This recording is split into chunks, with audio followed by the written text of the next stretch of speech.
Hi guys, it's a beautiful day once again and welcome back to Dexter's World channel.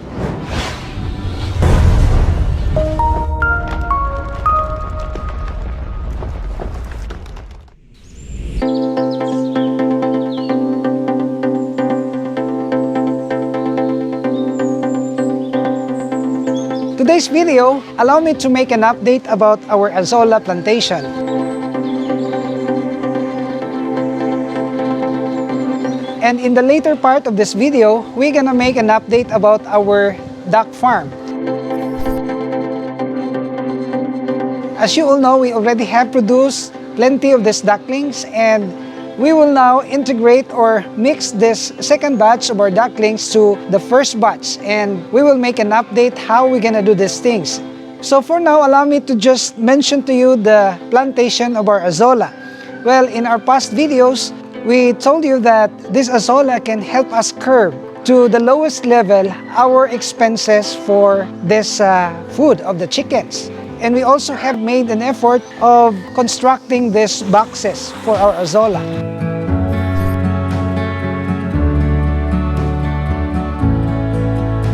And lo and behold, you can see right here that they have really now grown so fast and they are very thick now. And this is what I have said, that this Azolla can just be propagated in a period of 10 days. In a period of 10 days, you can already make the harvest. And this is what is happening right now.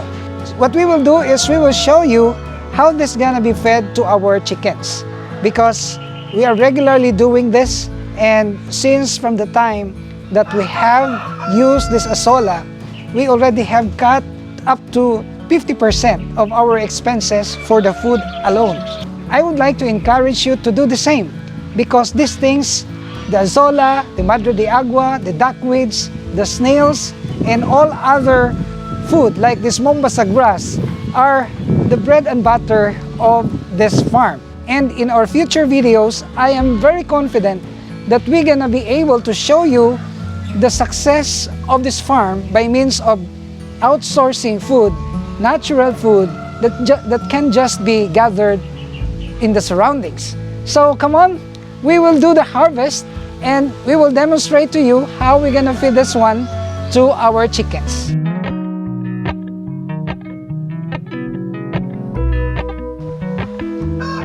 So now we will begin harvesting some of our Azolla. Wow, you can see here guys that I have here the eggs of the frog. I will show you this one. This is not good for our Azolla plantation, because this egg of the frog, when become tadpoles, will start to eat the roots of this Azolla that will eventually cause the damage also of our plantation. So we will be watchful about these eggs of the frog, and this will not be tolerated. So we will kill this one. We cannot allow the frogs to grow and hatch their eggs here, because they are really eating the roots of our Azolla. So guys, we're now harvesting our Azolla, and you can imagine how massively this can grow, because few days ago we have tried our effort just making these boxes, and you will see now that this Azolla is really very thick, and this size of Azolla box is just 3 meters by 15 meters, and this can now support 100 chickens. If you are just feeding 2 to 3 kilos in a day, this can support 100 chickens. And since we're aiming to produce hundreds, if not thousands of chickens and ducks, and even these parakeets, these turkeys, and even the rabbits, I am really bent on constructing more boxes of this Azolla. Within this year, my plan is to construct more than 10, maybe around 15 boxes of this size, and I am sure that this will now solve the problem of the very high cost of the commercial feeds that we are buying. So we are aiming to cut at least 70% of our expenses for the food.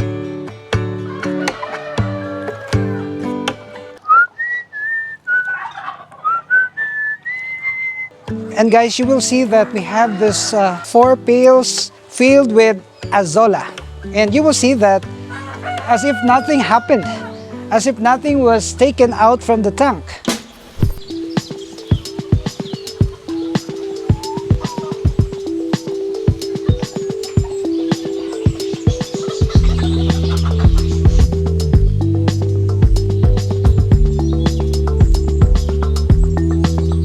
So guys, you will see and understand now what we are talking about. If you will see, I have here one pail of this commercial pellet. And normally, if we don't have this Azolla, we will use 3 pails full, like this one. But since we have this Azolla, we will only use now only 1 pail. So you will see how we're gonna mix this one.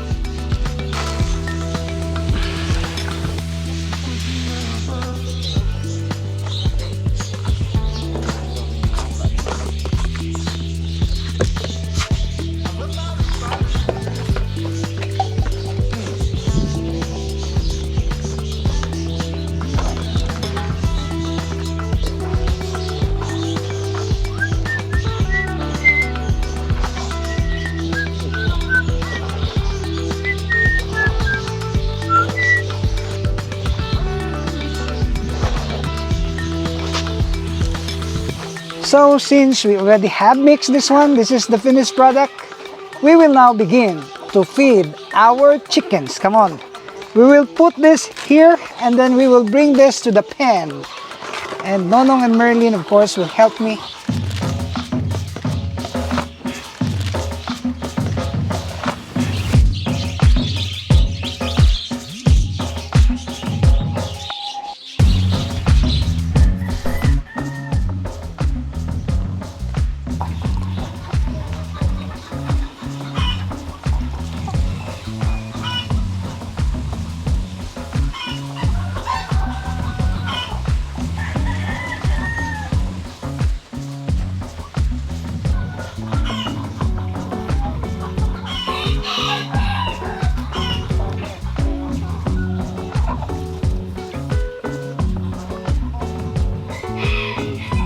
And after this, we will also feed our DW chickens. Well, these DW chickens can consume more food than this heritage chicken because they are out in the field and their appetite is really that high. And you will witness this, guys. Come on, let's feed our DW chickens.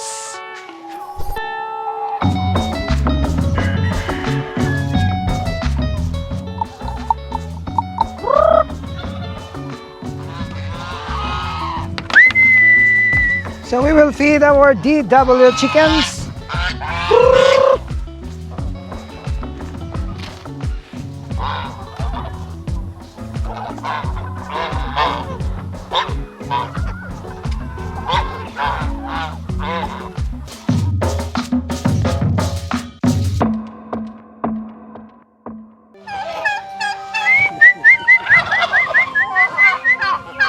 Hi guys!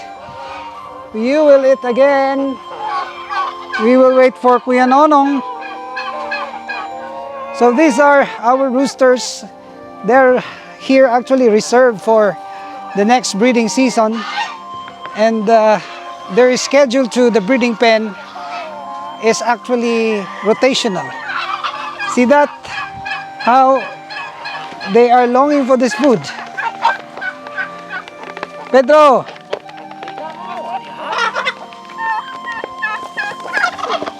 Give way to the roosters, okay? You wait for your turn, Pedro.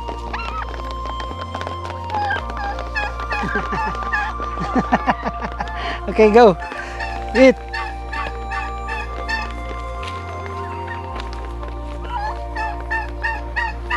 By the month of December, we are targeting to sell meat of these native chickens, and we are envisioning to raise around 300 to 400 heads maybe in the month of December, because there is high demand of meat of this native chicken during Christmas season, and this is what we are preparing for. And then if we're gonna succeed in the massive production of this native chickens, maybe we will also engage in native lechon manok maybe in the future, because no one else in our place here in Zamboanga City have ever engaged in the production of these native chickens because they are really very costly to produce. Unlike the 45 days, they are just easy to produce, but the raising of these native chickens will require 4, 5, or maybe 6 months before we're gonna be able to sell to the market. But since we already have our own mixture of food, maybe it's still very lucrative to engage in this kind of business.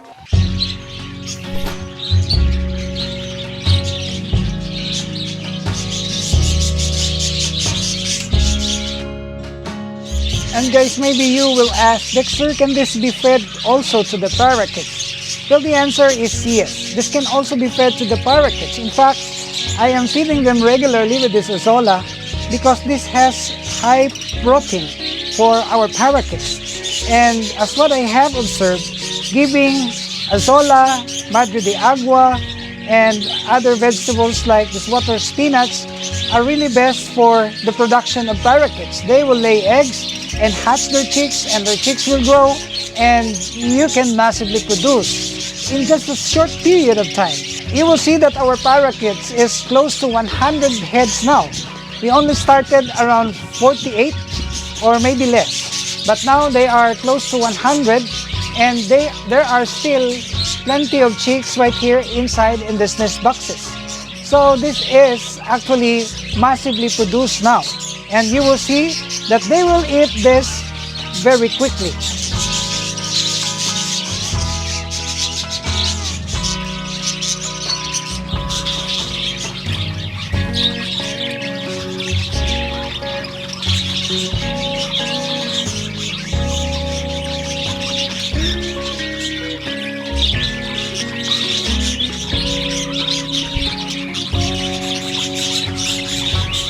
And now it's time for us to go to the pet store, and we will get the second batch of our ducklings. And you will witness that the first batch of our ducklings are really growing very big now.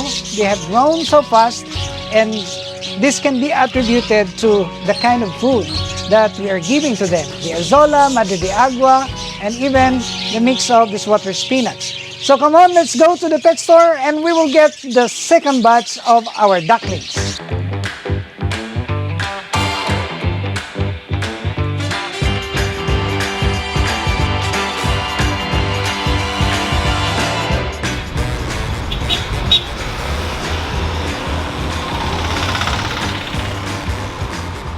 So without further ado, we will now get all our stacks of ducklings right here, and we will add this one to our parent stacks in the farm. And the intention is to raise some 500 heads as our starters, and then the intention also of the business is to be able to produce eggs for incubation, and maybe later we can also sell these ducklings to the farmers who also would like to try into this duck farming. And the good thing is that these ducklings are pure breed of the Itik Pinas, and this breed of Itik Pinas now is really very known and proven to stand against all viruses, meaning they will not get easily sick. They are like egg machines, and they can really produce good offspring because this is a product of a very successful scientific research. The Campbell ducks, the Khaki Campbell, the mongrel ducks, and any other breeds are the parents of this Itik Pinas.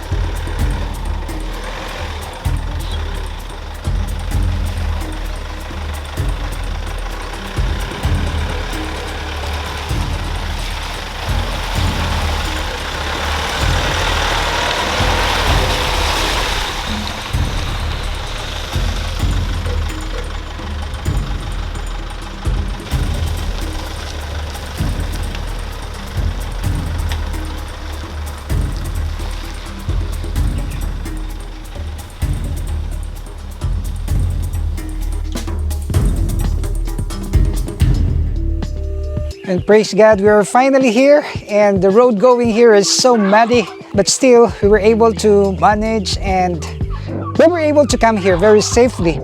And you will see that we are here inside now in the pen of our ducks. And the first batch of these ducks are now very big. You will see them that their sizes have already doubled. The first time we placed them here, they were just really ducklings. Now they are already big. And it's really now very identifiable which is the male and which is the female. And we have made an enclosure right here. You will see that we enclosed this little portion with net, because these nets can of course preclude them from mixing. So we will start releasing them one by one.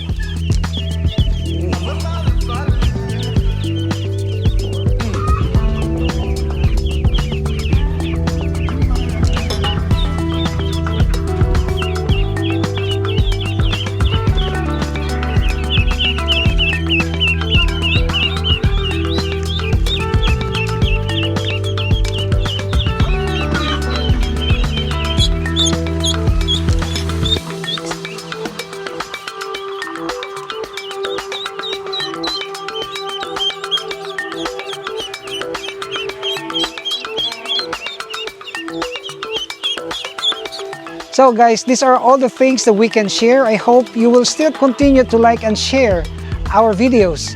And if you are not subscribed to this channel, we are inviting you to please subscribe and hit that notification bell so that you will be notified of our future uploads. We are regularly uploading videos every 3 to 5 days, only here at Dexter's World.